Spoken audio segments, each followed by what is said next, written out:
Hello and welcome to the ADHD with Jenna free podcast. Today we are talking about negative self-talk.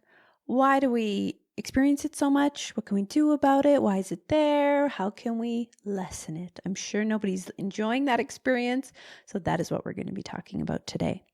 This episode is brought to you by ADHD groups, which are now open. Starting today, groups are open to the public. For the next few days, spots are very limited, so do be sure to check that out in the show notes to see if it's a good fit for you for your next steps. This is where I go through with you all of the steps of this regulation work from front to back and leave you with a very strong set of tools that you are going to use in a continuing manner to live in a more regulated state, to reduce your symptoms, to enjoy life more, be less stressed, and more productive. It truly, I believe, is something that every single ADHDer needs to do if they want to really thrive. So the link is in the show notes to check that out. Let's dive into the episode. Most ADHDers experience a lot of negative self-talk. And why is this? It's not because it's true or you're doing things wrong. Right there is where we need to start, is believing this negative self-talk. Believing it means that I'm really bad at things, believing it's justified, believing it's true. That is the place we need to start, because it is not. It is because you are dysregulated. When we're in fight or flight, negative self-talk serves as a motivator. It's not an effective one, but this is what the brain is trying to do. So when we're in this state, the things that motivate us are fear, urgency, guilt, and shame. And so this is just one of those things that the brain is creating to try to keep you alive, to keep you motivated, to keep you moving forward so that you don't die. Right? That is what the primal part of us is thinking. Of course, you might know you're physically safe, but that is where we are functioning from. It's a little bit like building your own bear, right? I talk about that analogy a lot of, your nervous system doesn't know the difference between I have a lot of emails to write and I'm getting chased by a bear. This is like creating your own bear. Oh my gosh, this negative self-talk, it's so hard on me. It motivates me through guilt, shame, urgency, and fear. And that is what we want to start realizing, that that's what's happening. So say you go to the store for milk and you get everything but the milk. I'm sure we've all been there or something similar. Your brain thinks that berating yourself, being very critical, will keep you safe from making this mistake again.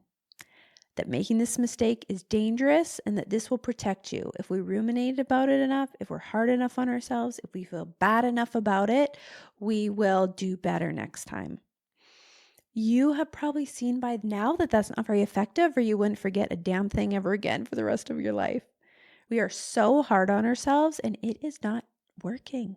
It is not working, and it's causing a lot of problems as well. So here is what you can do to work on negative self-talk. So like I mentioned, step one is to be aware of why it's happening. This is your brain using a defense mechanism to keep you safe. That's what's happening. But here's the reality. You are safe and this mechanism is not effective. It thinks it is, that's why it keeps doing it, but now we need to get your conscious brain on board with realizing, that's what that is. That's my brain trying to keep me safe, thinking if I'm scared enough, if I'm freaked out enough, if I'm hard enough on myself and I feel bad enough, I'll do better. It doesn't work that way. Berating yourself will not have you be less likely to make the mistake again. And honestly, I would guess that it will actually make it more likely to happen again because it is dysregulating, right? Obviously, that negative self-talk isn't calming. That isn't regulating and soothing. It's dysregulating. It puts us more on edge and more in that state of fight or flight. And when we're dysregulated, our blood flow leaves the prefrontal cortex, that part of our brain responsible for prioritization, planning, logical thinking, and even remembering, right? Even that memory piece. So if our blood flow is leaving that area, we're not going to be able to think mindfully. We're not going to be able to think logically to solve the problem or fix the mistake or prioritize or plan for next time or remember what we want to do differently. So it actually will have you more dysregulated, which has us make more mistakes overall. So it really, really is ineffective. So this awareness is key because we want to change how you're interacting with your negative self-talk. So you might say something like, thanks, brain. I know you're trying to protect me, but this is not helping. This is not useful. right? We kind of want to call out that negative self-talk instead of just hearing it and believing it and kind of running with it. Sometimes we can really go a long time and the brain just goes and goes and goes about how horrible we are and how we're so stupid and all of that. So we really want to start clocking it. And even as I begin talking about this right now, you might think, but I can't let myself off the hook. That's often what I hear. And I would ask why. Adults and teachers did that for so long. They never let you off the hook. Did it work? Did it solve all your problems? Did you never make mistakes? Probably not. No one is coming to slap your hand and get you in trouble. But I know that's how we can feel. Oh my God, I made a mistake. Now I got to protect myself because people are going to judge me. I'm going to get in trouble. People are going to get mad at me. A big part of regulation work is realizing you are the adult now, assuming you're an adult listening to this. And yes, we are required to live with outcomes of actions and decisions, but that's it. So the outcome of forgetting milk is you don't have milk, period. That's the only thing we need to live with. That's the consequence, right? We do not need to talk down to ourselves like our parents or teachers did in the past because we know that doesn't work. It's just making things harder. Not necessary. You can let yourself off the hook because what is the hook in the first place, right? Is probably some sort of fear and dysregulation and panic, not helping. Being in a regulated state where you're kind of cool, calm, and collected and can think clearly is where you're going to solve a lot of your problems, fix mistakes, and actually prevent mistakes as well. All right, so that's the first one, the awareness of you are safe without this negative self-talk. And it's only there because your system thinks it's keeping you alive and it's helping you. And our conscious mind knows it's not. First step. Because if you think it's helping you, even in a subconscious way, you're going to keep it. You're going to feed into it and you're not going to want to work on it. All right. Number 2, shifting to neutral. So maybe you aren't going to get excited about forgetting the milk. I get that. I still forget stuff now and then. That's a big part of ADHD. And that can happen, right? It's typically not the end of the world. And if we can stay regulated about it, we're going to have a much better experience. And in the long run, make less of these mistakes and the memory will even get a bit better. So we might not celebrate, but can we shift this negative self-talk to neutral? So we've observed, I see my brain's starting to beat me up about this or be really hard on myself. Okay, not helpful, brain. I know you're trying to keep me safe. It's not going to motivate me. It's only hurting. Okay, how can we shift to neutral? And that is just identifying the reality, right? The reality is I went to the store to get milk and I did not get milk. That's it. That's all that is true. Everything else is dysregulation. Everything else is negative self-talk. Everything else is judgment, shame, guilt. You do not have milk. That can be annoying. You wanted milk. You don't have milk. Period. Right? You have a consequence of not having milk. That's all we need. The rest can be neutral. Make it as neutral as possible. And sometimes you might even get a little chuckle out of it of you might have such an upheaval inside your body. And then you go, I went to go get milk. I did not get milk. Sometimes it's comically simple and it's kind of sweet in a way of oh, the reality is actually not as big as I'm projecting it to be because I'm adding all this negative self-talk and judgment and all of that. You might be thinking, okay, so I'm just going to forget milk every day for the rest of my life and never remember everything and always make mistakes. No. You can still learn from things. I'm not saying don't be logical and don't go, I see I made a mistake here. What was that about, right? But that's only going to happen from a place of regulation. If we're spending our time after, I'm just calling forgetting milk making a mistake, but it's just forgetting something.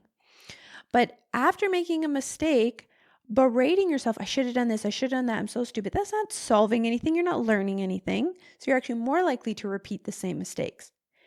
We don't need to just accept a cycle of making the same mistake again and again, hitting our head against the wall and being frustrated that we did it again. That's actually probably what's happening right now in a dysregulated state.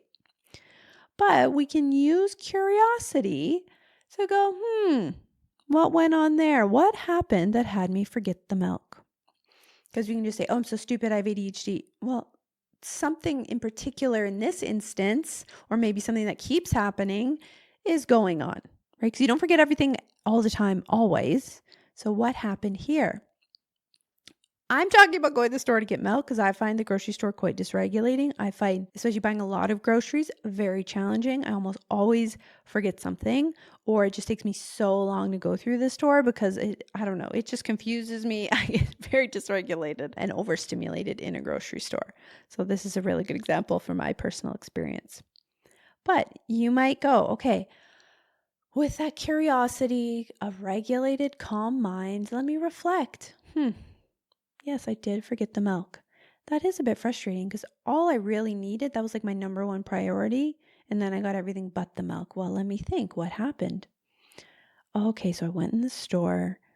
Yes, I saw the pasta. I was thinking about how I need dinner for Wednesday. So then I went and got that. And then I got the other things for the pasta. And I really was rushing quite a bit. I was running through the store trying to get it over with to get back home. Okay, I see a few things there. So we may learn and tweak and experiment, right? How could I make this better? For me, and this is a real life example, I have learned I need a list, even if I'm going to pick up one or two or three things. Like I just need to do that. That simply is how I support myself. And it's a support, right? Maybe I'll remember the things, but if I don't, I have something to refer to so I don't get distracted, overwhelmed, or forget one of the items. So that may be on a notes in my phone with the notes open while I'm going around the store, or it might be on a piece of paper, but I have a list when I go in a store, particularly with food for some reason. I really need that. And then you may notice, wow, I was really rushing around. So I'm going to also work on slowing down in the grocery store because I was rushing around the store trying to get it over with, and I wasn't even able to stop and think I needed milk. And I didn't even observe the milk when I passed it, right? Had you been slowed down, more present, you may have known, oh yeah, milk, right? So we can observe a couple things that might be happening that have you stuck in that place of making the same mistake again and again and again. And if we don't do any reflection, all we do is beat ourselves up about it. You're never going to learn that about yourself. And then try something new next time. I do find if I do have to go get groceries and say it's like the longer weekly list, which my husband typically does that because it's not my forte. But if I do have to go, I do it pretty darn slowly, right? I have to be quite intentional, quite regulated, and really working on focusing on one thing at a time. You know, the ADHD self, or you might be thinking, oh my God, I shouldn't have to do that. Look, we got to do what we got to do at some points. Yes, when you're regulated, everything's going to get a lot easier, so you don't have to work quite as hard. But there are going to be some things where it's like, I just need to do things in this way for me to succeed. I make more mistakes when it's typically somewhat dysregulation related, right? I'm rushing. I'm being very frantic about it. I am not giving myself the supports like having a list and thinking I should remember, but I should remember. Okay, but you don't. So what could we do about it, right? In the reality, not in the judgment and the shame and the guilt and the berating, right? That's not a helpful place. All right. So we want to be aware of why the negative self-talk is there. This is a defense mechanism, thinking it's keeping me safe, and I know it's not. Now I'm going to shift to neutral. What's the reality? I went to the store to get milk. I did not get milk. And now I do not have milk. Right from there, you might want to solve the quote unquote problem. And your choices are go back to the store and get milk or be without milk today. Right? It's just we're so much more rooted in reality, able to simply solve problems and make choices rooted in reality instead of, but I should have done this, but I should have done that. I'm so stupid. 2 hours later, it's like, okay, that hasn't solved anything.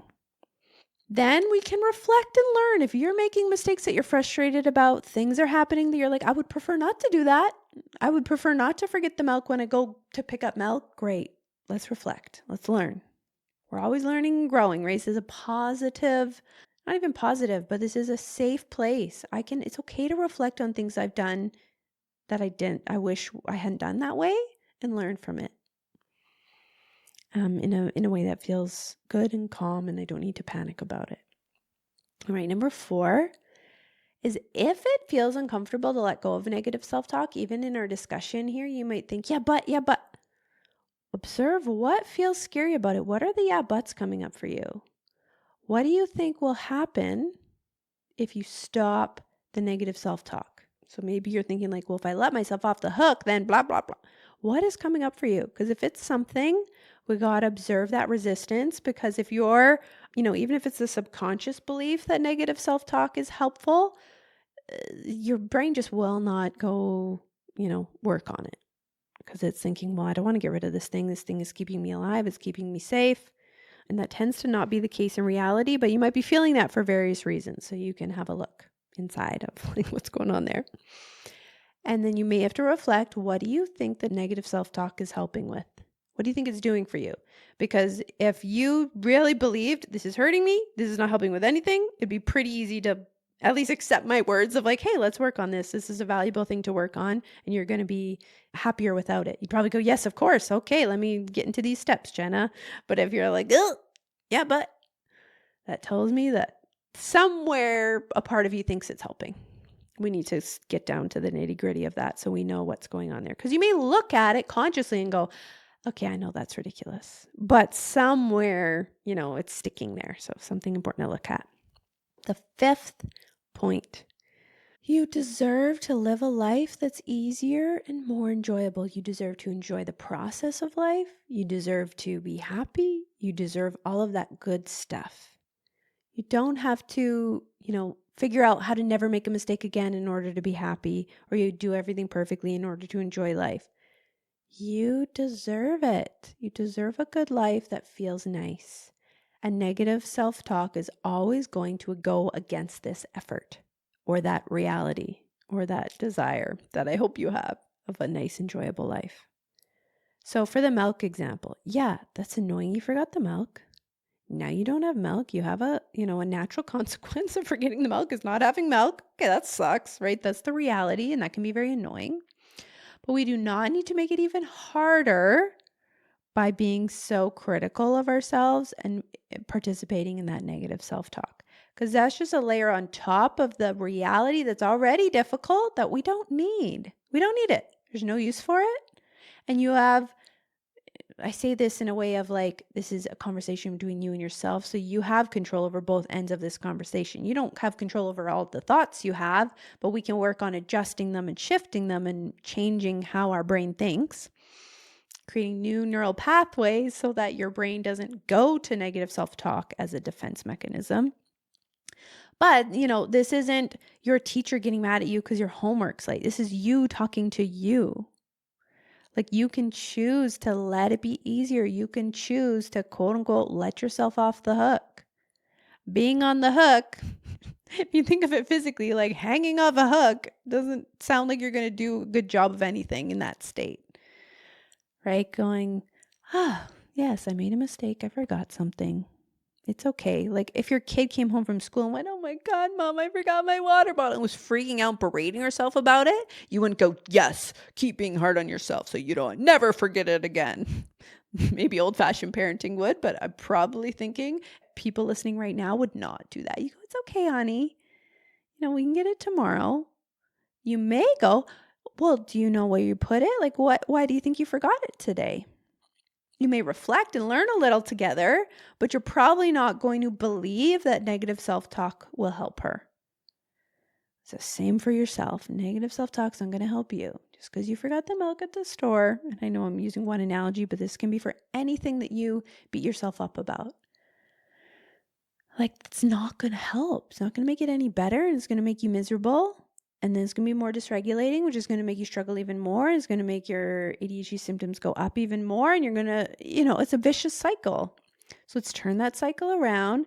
The more we can be aware of the negative self-talk and identify it for what it is, the more we can shift to more neutral thinking, the more we can learn from things in a more logical and thoughtful and loving way, and, start doing things differently, the more we can challenge kind of those beliefs that the negative self-talk is helpful, and the more we can live a life that's enjoyable and easier, the more regulated you're going to become, the less ADHD symptoms you're going to have, the more calm you're going to feel, the more regulated you're going to be, the more you're going to remember the milk when you go to the store, the slower you're going to go, or at least like not rushing, not necessarily slow. I wouldn't say I move slow in life, but I don't rush, right? Those are two very different things. All of that starts turning around. It's all connected. So as you move forward with your week, please start observing that negative self-talk and flagging it for what it is, which is a very outdated defense mechanism that is only hurting you. And then go through these steps and see, what kind of shifts can I make here? And notice what happens. Just because you are kind to yourself after you forget the milk, are you now forgetting more than you ever have before? I really don't think that's going to happen. If anything, worst case scenario, it's the same. I suspect things would get better over time, though, because you would be more regulated overall, which is going to have things be so much better, so much more enjoyable. And honestly, what is the point of this life? If you get everything done and never forget anything, but you're miserable as hell, to me, that's like, well, why bother? I want to live a good life, live a quote unquote productive life, do things well so that I can live a happy, enjoyable life, right? So that's kind of like, is this a means to an end? Why did you want to get the milk? So you had milk and could enjoy your coffee. Well, berating yourself and not having the milk to enjoy your coffee is just double annoying. It's double, the hurt. We don't need it. Let's make our lives as easy as possible. It's a beautiful thing. Okay. So I hope this gave you something to think about when it comes to negative self-talk. This is a big one. I know it's probably a lot of chatter in there. We're not going to get mad at our brains for the negative self-talk. It's just trying to help you. But we can realize, okay, I see what you're doing, little brain. No, thank you. Not helpful, right? Do it with an air of gentleness and maybe a little bit of lightheartedness, and that can really help as well. So this week, if you are feeling called, be sure to check out ADHD groups. Spots are filling quickly, but I'm very excited to get started. We officially begin the week of August 11th, but you have the next few days to join that round of groups, and then we will be working together till the beginning of October. So this is a great way to kind of get into the fall, get more regulated, and kind of kickstart your next phase of the year in a more regulated way. I know, especially after summer, we'll have had a few weeks kind of going into back to school season and all of that. You can kind of start the school year at least on a new note, on a more regulated note, and experience things in a different way. So please reach out if you have any questions at all about the groups. You can check out all the details in the link in the show notes, and we will go from there. Thank you so much. Bye-bye.